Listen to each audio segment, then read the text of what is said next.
Oh, hey, welcome back to my lovely whiteboard. Hope y'all are as excited about learning some math as I am about teaching you. No? Oh, okay. Well, here we go anyway. Okay, so this is lesson 2.6, graphing in the 4 quadrants. The first thing we're going to look at, I want you to, in your composition book, draw just a coordinate grid.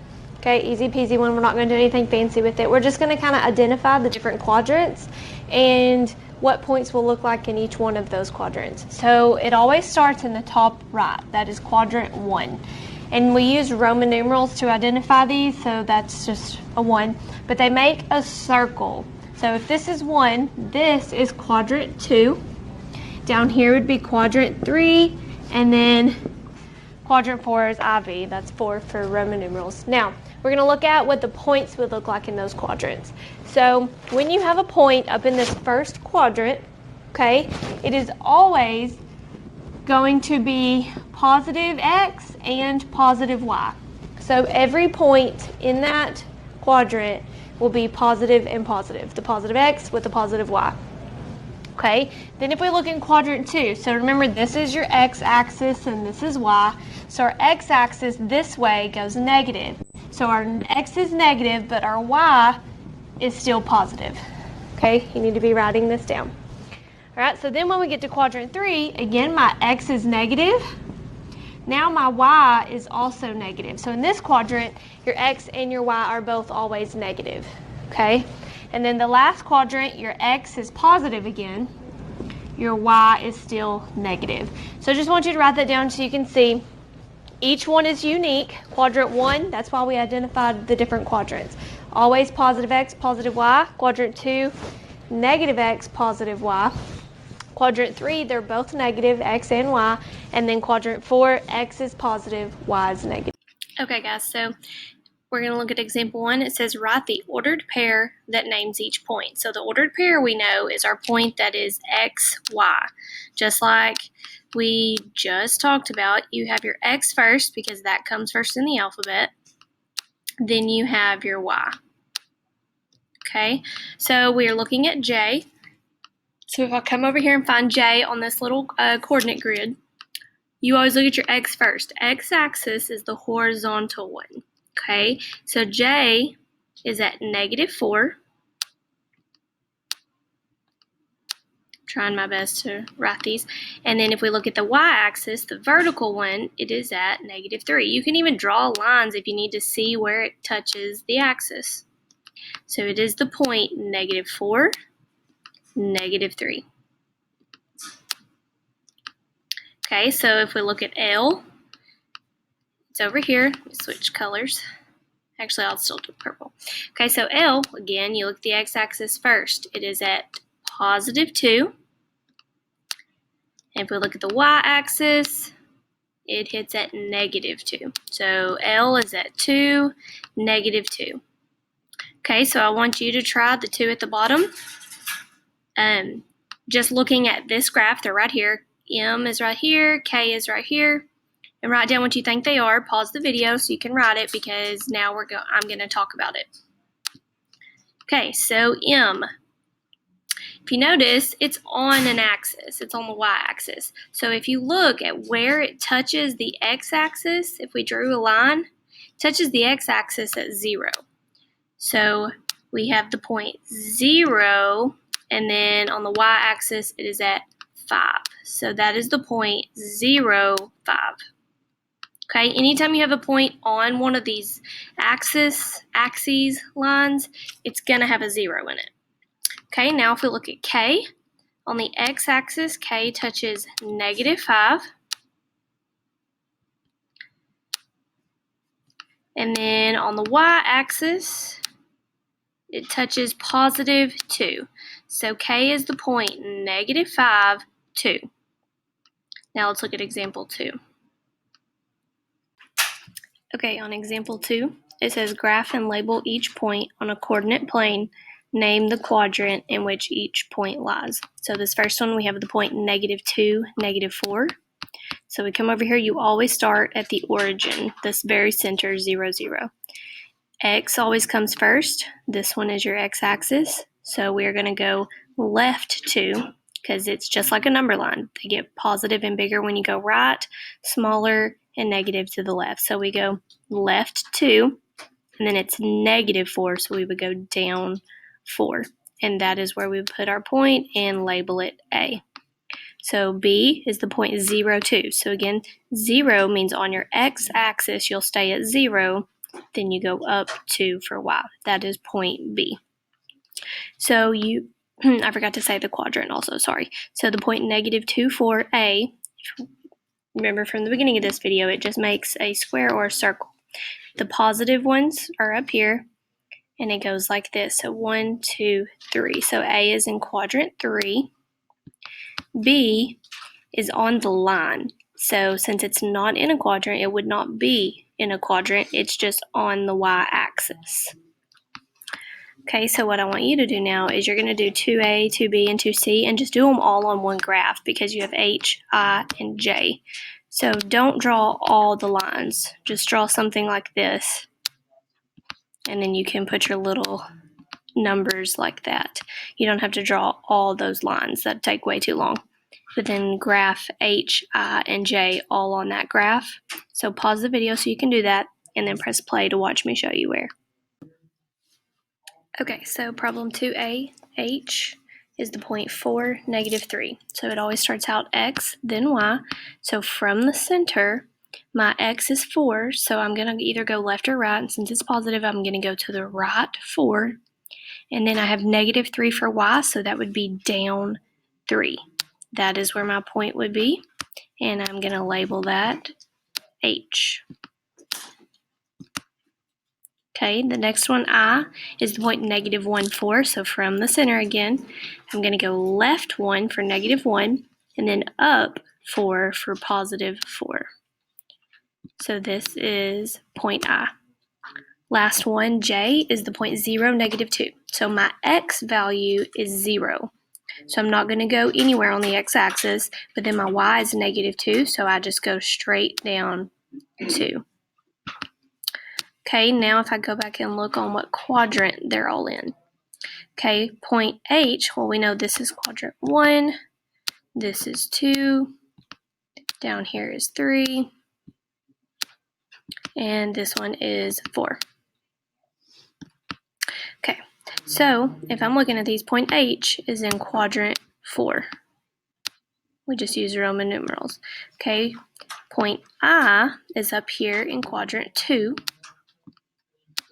And then J is straight on the line, so it's not in a quadrant, it's just on the y-axis. I'm trying my best to ride with this, sorry y'all. Alright, so now let's look at example 3. Okay, so example 3. It says the difference between John and Terry's golf score is 2. If X represents John's score and Y represents Terry's score, make a table of possible values for X and Y. Graph the ordered pairs and describe the graph. Okay, so we're going to go back and read this sentence again and look at some key information. So first of all, it told me that X represents John's score, so I'm going to put an X up here, and Y represents Terry's score. So I'm going to go back and read this first sentence again. So it says the difference between John and Terry's golf score is 2. So it says the difference. Okay, that means the answer to a subtraction problem. So we're going to be subtracting. So the difference between John and Terry's golf score, so we're finding the difference, we're subtracting John and Terry. So I have X minus Y. And then it says their score is actually means something in math. It means equals. And then they tell me 2. So X minus Y equals 2. That's what we're going to use for this problem. So based on that, it says make a table of possible values for X and Y. So that just means we get to choose what values to use. So if you draw a table, you choose your X values only. So most of the time I would only say do 4. And I always typically do -1, 0, 1, and 2 to kind of keep it simple. Okay, so from that, we plug numbers into this equation that we just made. So if I plugged 2 in for x, I would then have 2 minus y equals 2. So we have to figure out what value for y would make this true. Well, 2 minus 0 equals 2. That is where they got this 0 right here for y. Okay, all they've done on this third row is just rewrite their x and y as a point, because we're going to have to graph it here in a second. So then on the next one, 1. Well, if I plugged 1 in for x, I have 1 minus y equals 2. So we have 1 minus what equals 2? And it's not 1, because 1 minus 1 is 0. So 1 minus what number equals 2? And you can plug different numbers into your calculator and check, or you could rearrange this. It would mean y equals x minus 2. That's the same thing. So if x is 1, you have 1 minus 2, which is negative 1. So when x is 1, our y is going to be negative 1 to make this a true equation or statement. So my point there would be 1, negative 1. So then they plug in 3 more points that they chose. And they got negative 2, negative 3, and negative 4. So those are your coordinates, your points. So then when you graph it, you just draw you a T. Now you graph your x first always, and then your y. So we have the point 2, 0. Then we start at the center again, 1, negative 1. Start at the center again, 0, negative 2. Negative 1, negative 3. And last one, negative 2, negative 4. So we've graphed our points. Then it says describe the graph. Okay, this is where they described it. It doesn't have to be super detailed. It just says the points make a diagonal line that crosses the x-axis at 2. Okay, so now looking at number 3, you're going to try this one. It says the sum of 2 golf scores is 3. If x represents one score and y represents the other score, make a table of possible values for x and y. Graph the ordered pairs and describe the graph. So this one is set up similar to the one we just did. First, find your equation based off that first sentence. Then fill in a table. You get to choose the x values. I'm only going to make you do 4 numbers instead of 5. Then you're going to graph it and describe it. Okay, so pause the video so you can do that, and then I'll go over it with you. Okay, problem number 3 says the sum of 2 golf scores is 3. Then it says if x represents one score and y represents the other, make a table for possible values for x and y, and then graph and describe your graph. So when it tells me the sum means the answer to an addition problem. So we're going to be adding, okay? It says the sum of 2 golf scores. So we're adding 2 people's golf scores.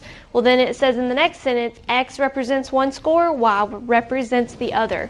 So my sentence or my equation would be x plus y equals 3. Okay? So then it tells us to make a table of possible values. Don't like that one line. Sorry about that.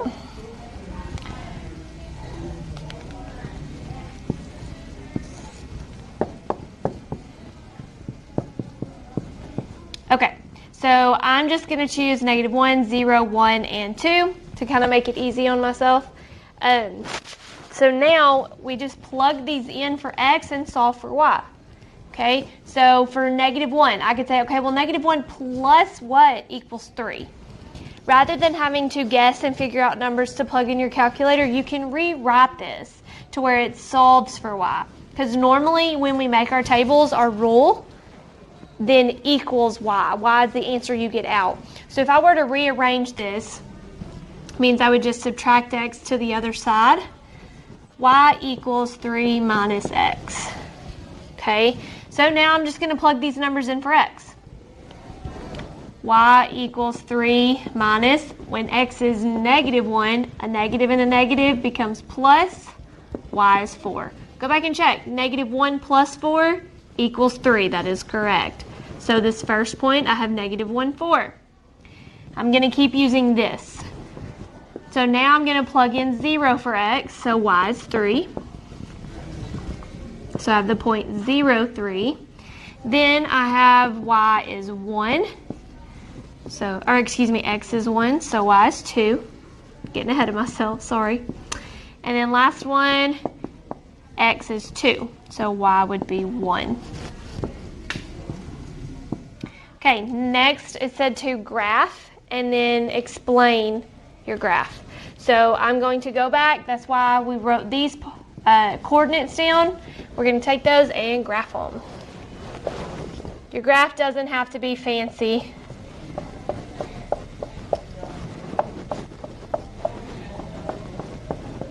Okay, so my first point is negative 1, 4. So I start in the center. Negative would be left because you do x first, so negative 1 and then up 4 because it's positive. My next point is 0, 3. So that means 0 on the x-axis. So I stay here and I go up 3. My next point is 1, 2. Since those are both positive, it's going to be in that first quadrant. So over 1, up 2. And then the last point, 2, 1, I would go to the right 2, up 1. Okay, so whenever it says describe your graph, if you notice, those go in a straight line at a diagonal. So you could say that. Diagonal line that crosses the y-axis. It looks like it eventually is going to cross the x, but it hasn't yet. So we can say it crosses the y-axis at y equals 3.